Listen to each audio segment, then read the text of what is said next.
Hello बच्चों, नमस्कार। मैं हूं अतुल मीणा और स्वागत है आप सबका एक बार फिर से एक जीनियस एकेडमी में। पिछले वीडियो में हमने देखा था एलसीएम एचसीएफ क्या होते हैं, उनसे जुड़े हुए किस प्रकार के सवाल वो एग्जाम में पूछता है ना। तो वो हमने उसका एलसीएम एचसीएफ का पूरा बेसिक समझा था।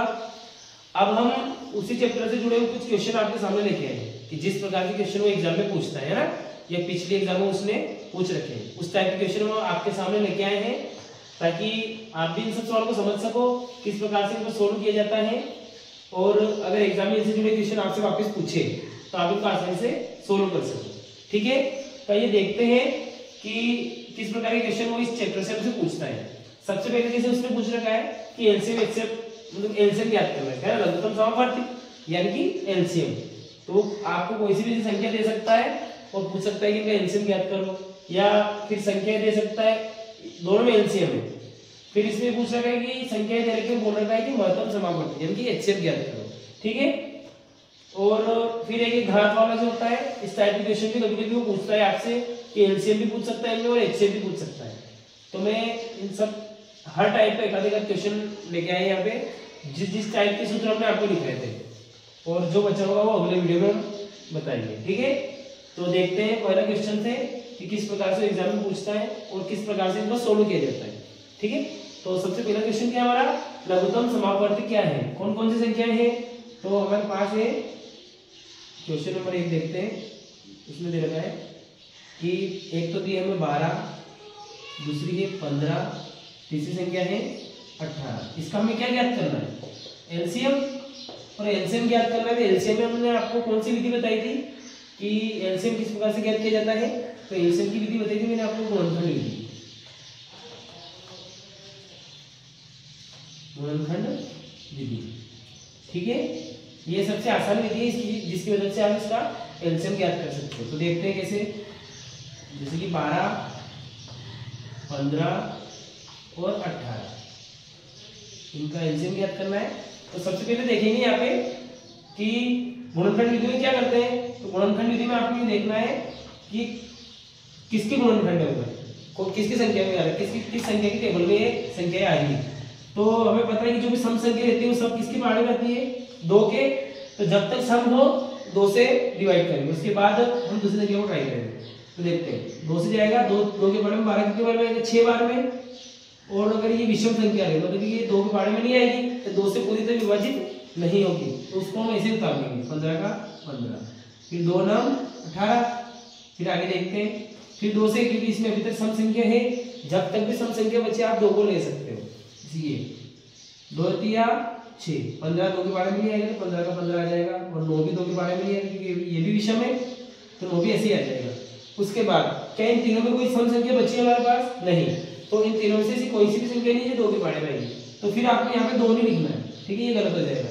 आपको क्या करना है, अब आप यहाँ पे दूसरी संख्या देखोगे तो हम यहाँ पे क्या ले सकते हैं, 3 ले सकते हैं, क्योंकि 3 की टेबल में 3 हो जाएगी, 3 ले लेते हैं। 3 एकम 3, 3 पंजे 15 और 3 तारीख 9। क्या वापस 3 की टेबल में कोई संख्या आ रही है क्या, हाँ, ये 3 आएगा तो वापस 3 को ले सकते हो यहाँ पे। ये कैसे आ जाएगा, 5 भी ऐसे आ जाएगा, 3 एकम 3। अब क्या बचा हमारे पास, 5, 5 एकम 5, और ये 1 ऐसे कैसे आ जाएगा। जब तक यहाँ पे हर संख्या की जगह 1 1 नहीं आ जाए तब तक हमको इसको सोल्व करना है। और जैसे हर जगह 1 आ गया, उसके बाद जो भी हमारे पास आएगी गुणनखंड आएगी, क्या करना है, हमें गुणा करना। ठीक है, तो इन सबका हम गुणा करते हैं। तो जैसे कि यहाँ पे 2 गुणा 2 गुणा 3 गुणित में 5, इनका गुणा करना सबका। तो गुणा किस प्रकार करोगे, 2 दूना 4, जो आंसर है उसको आगे गुणा करो, 4 3 12, फिर 12 किया 36, और 36 पांजे करना है ना, 36 पांजे कितना हो जाएगा, 180। ठीक है, तो इस प्रकार से आप किसी भी संख्याओं का एलसीएम निकाल सकते हो। कौन सी विधि से, गुणनखंड विधि से। हम यहाँ पे आपके सामने हर विधि के 2 उदाहरण लेके आए हैं ना, ताकि आप आसानी से उनको सोल्व करना सीख सको। अब इसी प्रकार का जो दूसरा सवाल है हमारे पास, इसमें भी हमें क्या निकालना है, एलसीएम, और वो भी हम कौन सी विधि से निकालेंगे, गुणनखंड विधि से। तो जो ये दूसरा वाला सवाल है इसको देखते हैं।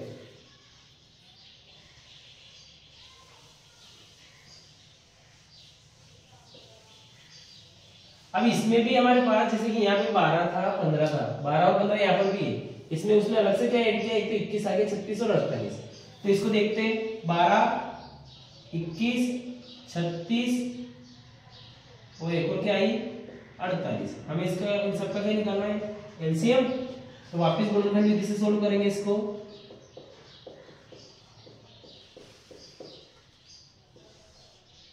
सोल्व करते हैं। 2 से जाएगा 2 6 12, 15 2 की टेबल में नहीं आएगा, 15 ऐसे आ जाएगा, 21 भी नहीं आएगा, 21 भी ऐसे आ जाएगा क्योंकि विषम है। और ये 2 एकम 2 और 2 8 16, ठीक है। 2 की टेबल 18 बार बोलेंगे तो 36 आ जाएगा। ये 18 दूना 36, ऐसे ही 2 दूना 4, 2 की टेबल में 8 कितनी बार में आएगा 4 बार में। फिर आगे देखते हैं, अभी भी सम संख्या बच रही है हमारे पास, तो इसमें 2 से टेबल जाएगी, 2 3 6, 15 ऐसे कैसे, 21 भी ऐसे ही, और 2 9 18, और 2 से 24 कितनी बार में आएगा, तो 2 एकम 2, 2 दूना 4, 2 की टेबल 12 बार बोलेंगे 24 आ जाएगा। अब आगे देखते हैं, फिर 2 से जाएगा, हाँ 3 ऐसे आ जाएगा, 15 भी ऐसे आ जाएगा, 21 भी ऐसे आ जाएगा, और 9 भी ऐसे आ जाएगा, 2 6 12, ठीक है। आगे देखते हैं इसमें अपन कि 3 ऐसे आ जाएगा, 15 भी 2 की टेबल में नहीं आएगा, 21 भी नहीं आएगा, 9 भी नहीं आएगा, 2 3 6। अब हम किसकी टेबल ले सकते हैं यहाँ पे, तो 3 की टेबल ले सकते हैं। तो 3 की टेबल कैसे, 3 एकम 3, 3 की टेबल 15 कितनी बार में आएगा 5 बार में, तो 3 5 15, 3 7 21, 3 तारीख 9 और 3 एकम 3। क्या अभी भी 3 की टेबल में कोई संख्या आएगी, हाँ तो 3 आ जाएगा। वापिस 1 ऐसे ही, 5 भी ऐसा, 7 भी ऐसा, और 3 एकम 3। फिर अब 3 की टेबल नहीं जाएगी, 5 आएगा, 5 और 7 दोनों अभाज्य, तो कोई संख्या ले सकते हैं, 5 एकम 5 और 7 ऐसे आ जाएगा, 7 एकम 7, ठीक है। अब हमें कुछ नहीं करना है, जितनी भी संख्या इन सबका क्या करना है गुणा। तो इन सब संख्याओं को यहाँ पे लिखो, क्या क्या है हमारे पास, हमारे पास है 2 गुणा 2 गुणा 2 गुणा 2 गुणा 3 गुणित में 3, फिर 5 और गुणित में आ जाएगा 7, 2 दूना 4, इन सबका गुणा करना है, 4 दूना 8, 8 दूनी 16, 16 तिया 48, 48 में फिर 3 का गुणा करना है, तो 48 में 3 का गुणा करो, 3 8 24 में 4 सके 2 2 और 3 चौक 12 और 2 कितना हो गया 14, 144 आ गया। फिर 144 में किसका गुणा करना है, तो 5 का गुणा करना है। अब 5 का गुणा इसमें करते हैं, 5 चौक 20 की 0 से का 2, फिर 5 चौक 20 और 2 22 के 2 से के 2, 5 का 5 और 2 कितना हो गया 7 हो गया। अब हमारे पास बचा है 7, फिर 7 का गुणा इसके अंदर करेंगे, तो 7 का गुणा 0 में करेंगे, क्या आ जाएगा 0, 7 दूनी 14 के 4 से का 1, 7 6 दूनी 50 1 50, ठीक है। तो ये हमारे संख्या का एलसीएम है। अगला हम देखेंगे इसमें कि तीसरे सवाल में उसमें क्या पूछा है, तो उसने पूछा है महत्तम समापवर्तक, है ना। तो इक्वेशन नंबर 3 देखते हैं यहाँ पे किन किन संख्याओं को पूछा है, 36, उसके बाद है 45 और एक और क्या संख्या है 18। महत्तम समापवर्तक को हम क्या बोलते हैं, तो उसको हम बोलते हैं एचसीएफ, हाईएस्ट कॉमन फैक्टर। तो इसको ज्ञात करने की मैंने 2 विधि बताई थी, एक तो गुणनखंड विधि है और एक और कौन सी विधि है भाग विधि। तो हम इसको करेंगे यहाँ पे गुणनखंड विधि से। तो गुणनखंड विधि में आपको क्या करना है, हर संख्या का गुणनखंड अलग अलग करना है।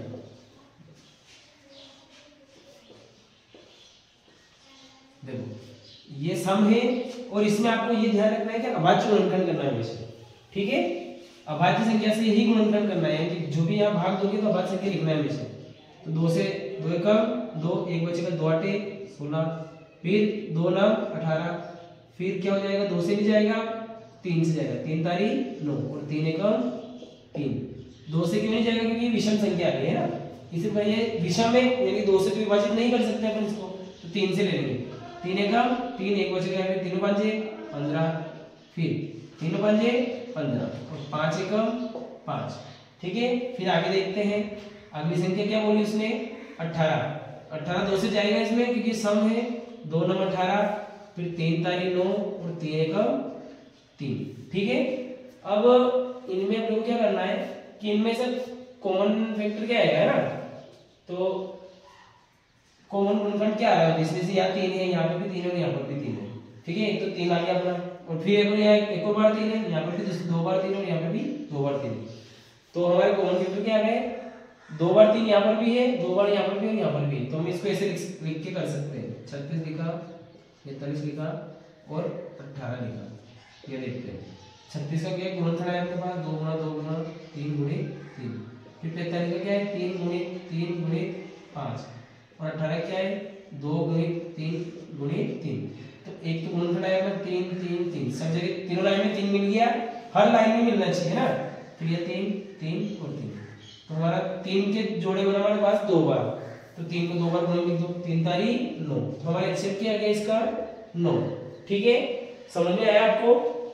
इसी प्रकार से अगर कोई सी भी संख्या दे दे आपको तो उनका एचसीएफ आप इस प्रकार से निकाल सकते हो। इसी प्रकार का एक और उदाहरण लिखा हमने यहाँ पे चौथा, इसको देखते हैं। सेम उसको भी इसी प्रकार से सोल्व करना है, तो देखते हैं।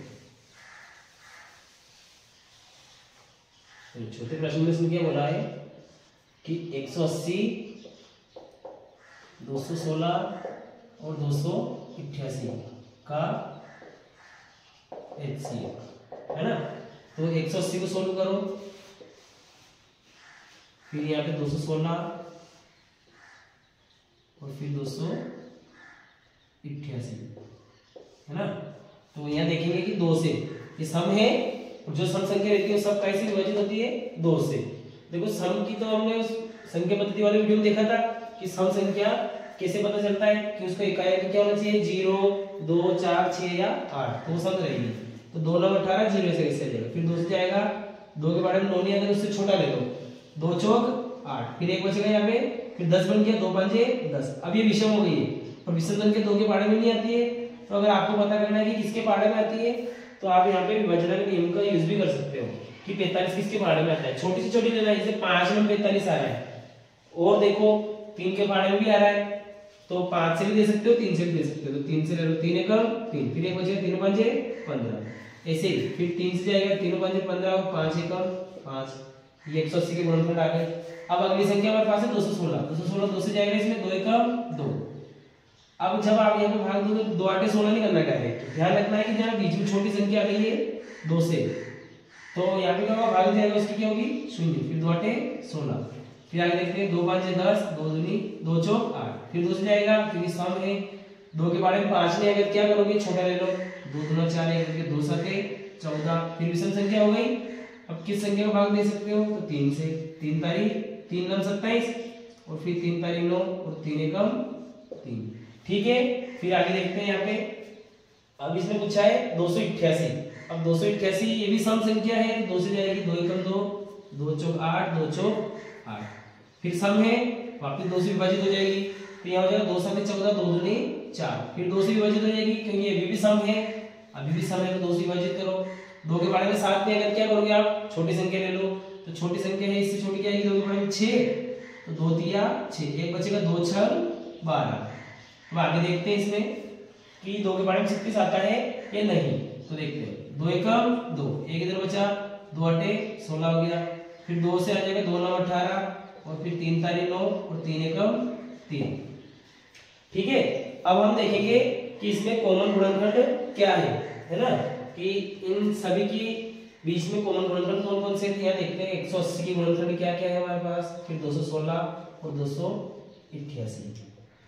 जो हमारा कॉमन गुणनखंड है कि जिसका जिसका जोड़ा बनेगा वो उनका गुणा करना है लास्ट में हमको। तो 180 के गुणनखंड क्या है, 2 गुणित 2 गुणित 3 गुणित 3 और गुणित में 5। ऐसे 216 का क्या है, 2 गुणित 2 गुणित 2 गुणित 3 3 फिर 3। ठीक है, फिर यहाँ देखते हैं 1 2 3 4 5, 5 बार 2 है,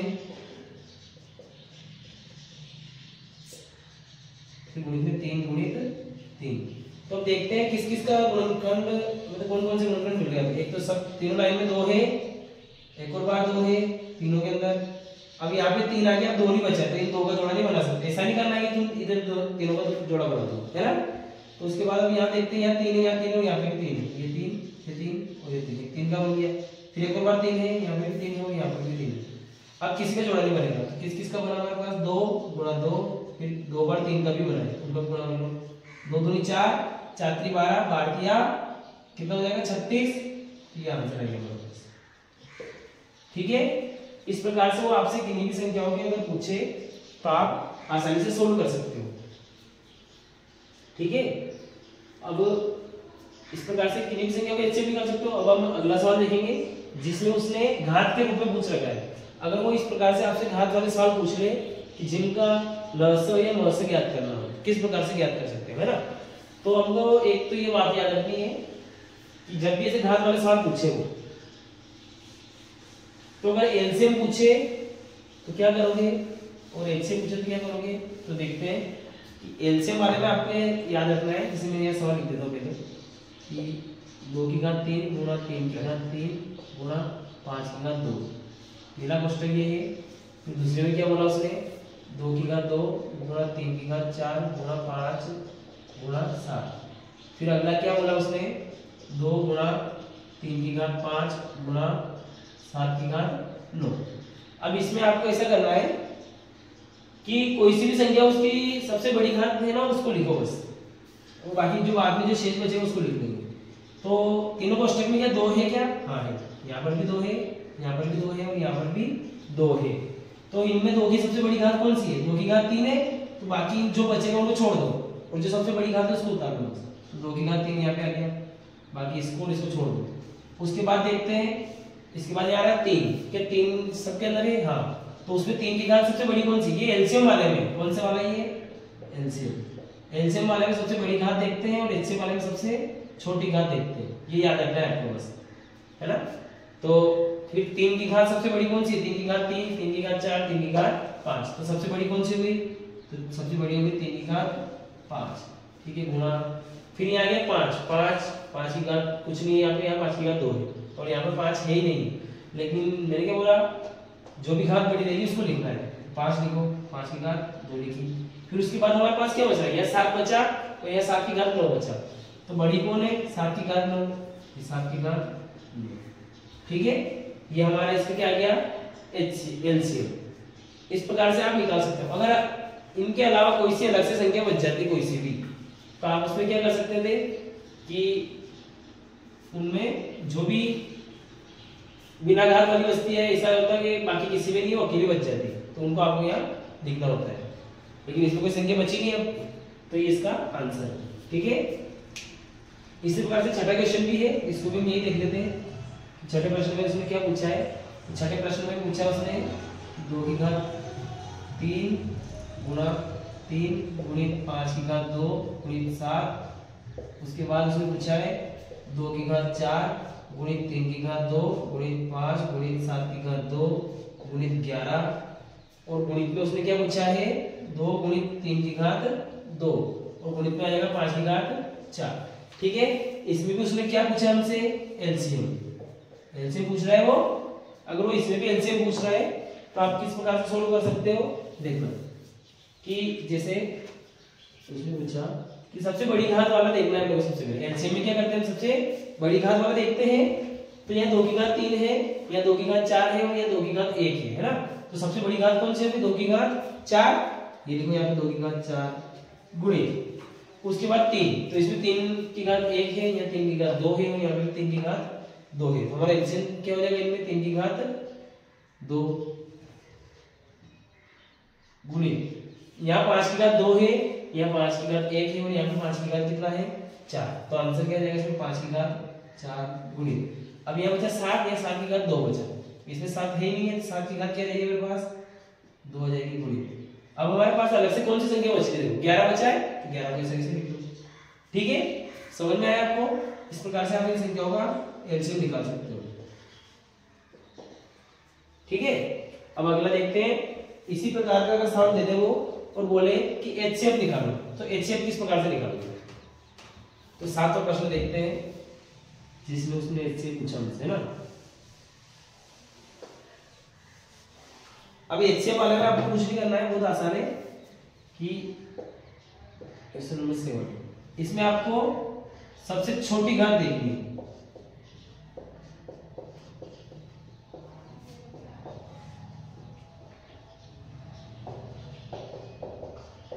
एचसीएफ निकालना है, तो इसमें सबसे छोटी घात देखनी है। तो सबसे छोटी घात इसलिए कि एचसीएफ का मतलब क्या होता है? ऐसी बड़ी से बड़ी संख्या निकालोगे, इन सबको काट दे, तो इन सबको काटने के बाद इसमें सबसे बड़ी घात ले ले, तो क्या 7 की घात 10 सबको काट देंगे क्या? नहीं। लेकिन जो सबसे छोटी घात है ये 5 बार 7 है, 5 बार 7 इसके अंदर भी है, 5 बार 7 इसके अंदर भी है और 5 बार 7 इसके अंदर भी है, ताकि वो सब इनसे कट जाएगी। तो इसका एचसीएफ क्या हो जाएगा? डायरेक्ट क्या हो जाएगा? 7 की घात 5, ये आंसर हो गया। इस प्रकार के सवाल को आप आसानी से कर सकते हो इसमें। फिर अगला देखते हैं प्रश्न नंबर 8। इसमें क्या पूछा उसने? 2 गुणा 3 गुणित 5 गुणित 7 और एक और दिया उसने 3 गुणित 5 गुणित 7 गुणित 11। इसमें भी एचसीएफ निकालना है। तो इसमें एचसीएफ आप किस प्रकार से निकाल सकते हो कि जैसे हमने देखा कि यहाँ पर 2 है, इसमें 2 है क्या? नहीं। तो इसमें जो दोनों के अंदर मिलेगा उसी को लिखना है। अगर नहीं मिलेगा दोनों के अंदर तो उसको छोड़ते जाओ। फिर यहाँ पे 3 है, यहाँ पे भी 3 है, तो 3 लिखो। यहाँ पर 5 है, यहाँ पे भी 5 है, तो 5 आ गया। यहाँ 7 है, यहाँ पे भी 7 है। अब यहाँ 11 है क्या? नहीं, तो छोड़ो, ये एचसीएफ आ गया आंसर। ठीक है, तो इस प्रकार के सवाल आप इस आसानी से कर सकते हैं। अगला देखते हैं नोवा कि इसमें 3 संख्याएं दी उसने हमको 15, 18 और 45। इसमें क्या पूछा उसने कि एलसीएम तथा मतलब कि एलसीएम और एचसीएफ लसर तथा मसर में अंतर ज्ञात करो। तो अंतर कैसे ज्ञात करोगे? तो पहले इनका एलसीएम निकालो, फिर एचसीएफ निकालो, बाकी आपस में क्या करोगे? दोनों जो आंसर आएगा उसको आपस में माइनस करना। ठीक है, तो देखते हैं कि जब अंतर की जगह कभी योग भी पूछ सकता है आपसे, तो आपको इस बात का ध्यान रखना है कि वो हमसे क्या क्या पूछ सकता है। तो जैसे 9 देखा हमने, 9वें प्रश्न में देखना है कि क्या क्या संख्या दी उसने 15, 18 और 45। पहले एलसीएम निकाल लेते हैं, फिर एचसीएफ निकालेंगे। तो एलसीएम निकालने के लिए क्या करना पड़ेगा? सभी संख्याओं को 7 को गुणनफल करना पड़ेगा। तो क्या 2 से विभाजित हो जाएगी शुरू में? हाँ, 2 से 15 नहीं होगा तो 15 ऐसे आ जाएगा, 2 9 18 और 45 का 45। अब 3 से विभाजित होगा तो देखते हैं, 3 5 15, 3 तारी 9 और 3 एकम 3, 4 नहीं आएगा तो छोटा ले लेंगे और फिर एक जो शेष बचेगा वही आ जाएगा, 3 5 15। फिर 3 से विभाजित होगा, देखो 5 से 3 एकम 3, 3 5 15, फिर 5 एकम 5 हो गया। तो ये इसका गुणनफल आ गया, इन सबको गुणा कर लो, वो क्या हो जाएगा? हमारा एलसीएम हो जाएगा। तो एलसीएम बराबर लिखते हैं 2 गुणित 3 गुणित 3 गुणित 5, तो 5 गुणा 10 और 3 9, 90 हो गया। ये हमारा क्या गया? एलसीएम। अब हम निकालेंगे यहाँ पे एचसीएम। एचसीएम किस प्रकार से निकालोगे आप? तो इन सबका अलग अलग गुणनफल करना पड़ेगा।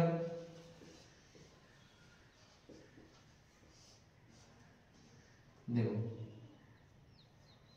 3 से विभाजित हो जाएगा, 3 5 15 और 5 एकम 5। ठीक है, इसी प्रकार से आगे देखेंगे। फिर 2 से जाएगा, 2 9 18, 3 तारी 9 और 3 एकम 3। इसी प्रकार से यहाँ देखेंगे कि 3 एकम 3, एक बचेगा, 3 5 15। ठीक है, फिर वापस 3 से कि 3 5 15 और 5 एकम 5। क्या इन तीनों के बीच में कोई संख्या ऐसी है जो कॉमन है तीनों के अंदर? गुणनखंड ऐसा कोई है?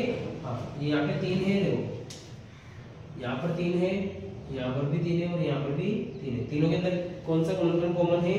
3। तो हमारा एचसीएफ क्या आ गया? 3 आ गया। तो उसमें क्या पूछा हमसे कि एलसीएम लसर तथा मसर का अंतर, यानी एलसीएम और एचसीएफ का अंतर क्या देखना? LCM minus HCF. तो एलसीएम तो क्या आएगा हमारे पास? 90 माइनस एचसीएफ 3, तो आंसर क्या गया? 87। ये हमारा आंसर है। ठीक है, इस प्रकार से अगर वो योग पूछे तो आप लास्ट में उनको जोड़ के उनका योग निकाल सकते हो, और अंतर पूछे तो जिसे हमने निकाला से निकाल सकते हो आराम से। अब अगला सवाल जो है उसमें थोड़ा अलग टाइप आ गया। इसमें जो ये सूत्र के माध्यम से होगा ना, ये जब हमने एलसीएम और एचसीएफ का बेसिक जानकारी का जो चैप्टर वीडियो डाला था उसमें पूरी जानकारी दी थी आपको कि किस प्रकार से जब भी वो 2 संख्या देते हैं किस प्रकार से आपको सोल्व करना है और किस सूत्र के माध्यम से सोल्व होंगे। तो हमें क्वेश्चन के दिया उसने कि 2 संख्याओं का मसब यानी कि एचसीएफ क्या है? 4 तथा ल से क्या है? 60। तो दोनों संख्याओं का गुणनफल क्या होगा, है ना? कोई सी भी 2 संख्या, वो संख्या अपने को पता नहीं है, उनका ल से भी दे दिया, म से भी दे दिया। अब उन दोनों संख्याओं का गुणनफल क्या आएगा वो अपने को निकालना है। तो इसके लिए हमारे पास एक सूत्र है। देखो सूत्र क्या है, देखते हैं। सूत्र है कि मैं डायरेक्टली से सोल्व करता हूं कि दोनों संख्याओं का गुणनफल बराबर क्या होता है? तो बराबर होता है एलसीएम गुणित एचसीएफ। ठीक है, ये हमारे पास सूत्र है। तो दोनों संख्याओं का गुणनफल, क्या दोनों संख्याओं का गुणनफल हमारे पास है क्या? नहीं। तो इसको तो हम ऐसे रखेंगे,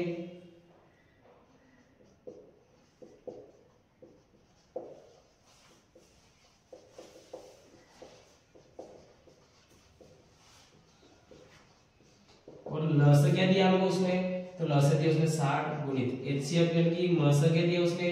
तो मस दिया 4। फिर दोनों गुणा कर लो, 6 चौक 24। तो दोनों संख्या का गुणनफल क्या है हमारे पास? 240। इस प्रकार से वो जब भी ऐसा पूछे कि दोनों संख्याओं का गुणनफल या कोई सी भी एक संख्या दे दे, तो इसके लिए इस सूत्र का आप उपयोग कर सकते हो। ठीक है, तो आसानी से इसका उत्तर आ सकता है। अब अगला देखते हैं 11वां।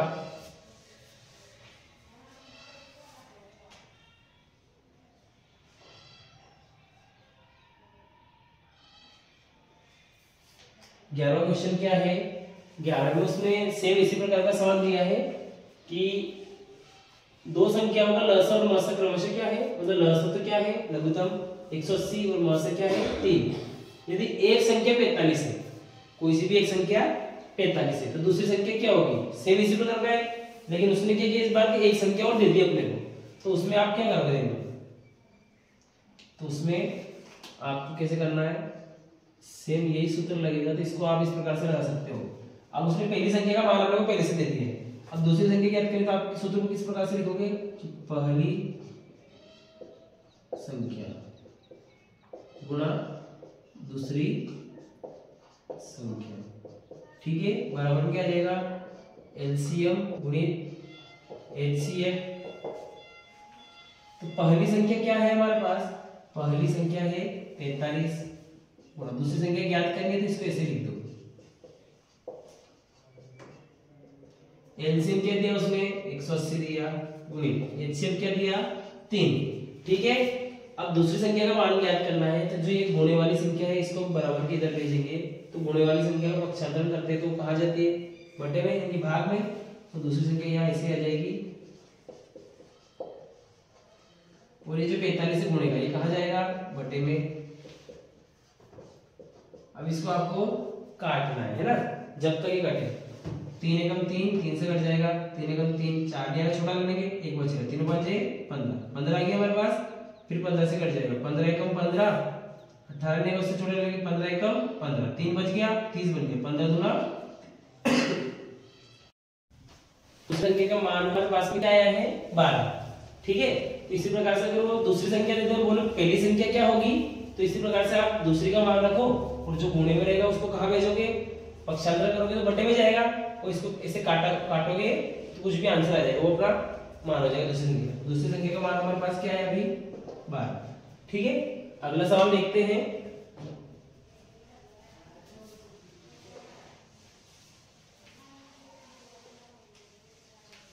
अब 12वां सवाल है, तो 12वां सवाल भी इसी प्रकार का है। उसमें बस उसने क्या किया है कि दोनों संख्याओं का गुणनफल पहले से दे दिया है, और म से दे दिया, और क्या पूछा इस बार? ल से पूछ लिया। तो सवाल बिल्कुल इसी प्रकार से होगा, सूत्र वही लगेगा कि दोनों संख्याओं का गुणनफल। ठीक है, तो दोनों संख्याओं का गुणनफल क्या हो गया?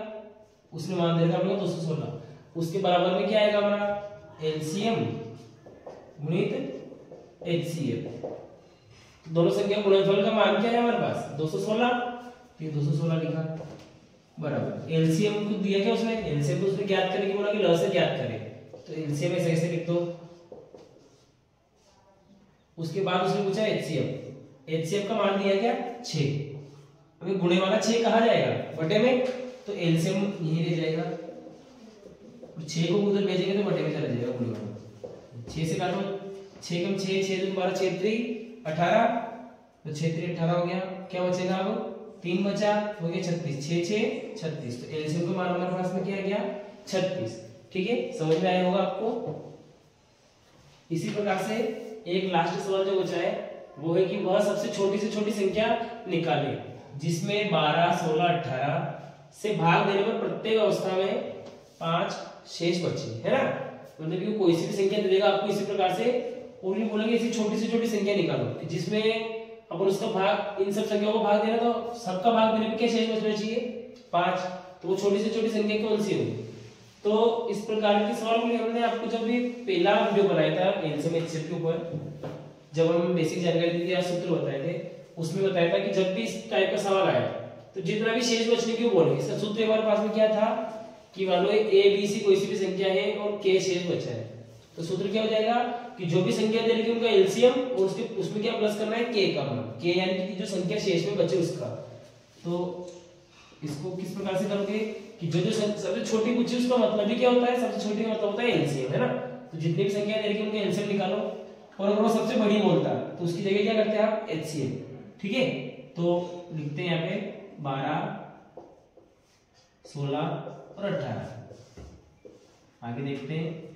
अब इसमें एलसीएम लो सबसे पहले, तो एलसीएम क्या जाएगा 2 से जाएगा, 2 6 12, 2 8 16, 2 9 18। फिर 2 से 2 3 6, 2 4 8 और 9 से, फिर 3, फिर 2 से जाएगा, है ना। 3 ऐसे 2 2 4, 2 के बारे में 9 आएगा क्या, नहीं। फिर 2 से जाएगा, 3 के साथ 2 एकम 2, 9 का 9। फिर 3 से 3 एकम 3, 1 ऐसे 3 तारीख 9 और 3 एकम 3, ठीक है। ये इसका गुणनफल आएगा। अभी तक ये हम सबका गुणा कर लेंगे ताकि हमारे पास एलसीएम का मान आ जाए। तो देखो ये लिखते हैं 2 गुणित 2 गुणित 2, फिर गुणित में 2 और 3 गुणित 3, सबको गुणा कर लो। 2 दूना 4, 4 दूना 8, 8 दूनी 16, 16 48, 48 से कितना हो जाएगा, तो 48 से 3 का गुणा कर लेते हैं। 3 8 24, 4 से 2, 312 और 2 14, 144 एलसीएम आ गया हमारा। तो अगर 144 एलसीएम आया है तो मैंने क्या बोला कि जितना भी शेष बचे उसको इसमें जोड़ना है, तो 5 शेष जोड़ दो इसमें, तो हमारा आंसर क्या आ जाएगा 149। तो 149 बहुत छोटी से छोटी संख्या है कि अगर उसमें हम इन तीनों का भाग देंगे तो प्रत्येक अवस्था में क्या शेष बचेगा हमारे पास 5 शेष बचेगा, ठीक है। तो इसी प्रकार के सवाल आप इन बहुत ही आसान तरीके से सोल्व कर सकते हो। तो अगर एग्जाम में इनसे जुड़े सवाल आपसे पूछे जाए तो आप उनको बहुत ही आसानी से सोल्व कर सकते हो, और कुछ अगर आपको दिक्कत आए तो आप कमेंट में हमसे पूछ सकते हो ताकि हम आपको अगला वीडियो बना के उस टॉपिक पे हम अच्छे से समझा सकें, ठीक है। तो वीडियो अच्छा लगा हो तो लाइक शेयर और सब्सक्राइब करें, और मिलते हैं अगले वीडियो में। धन्यवाद।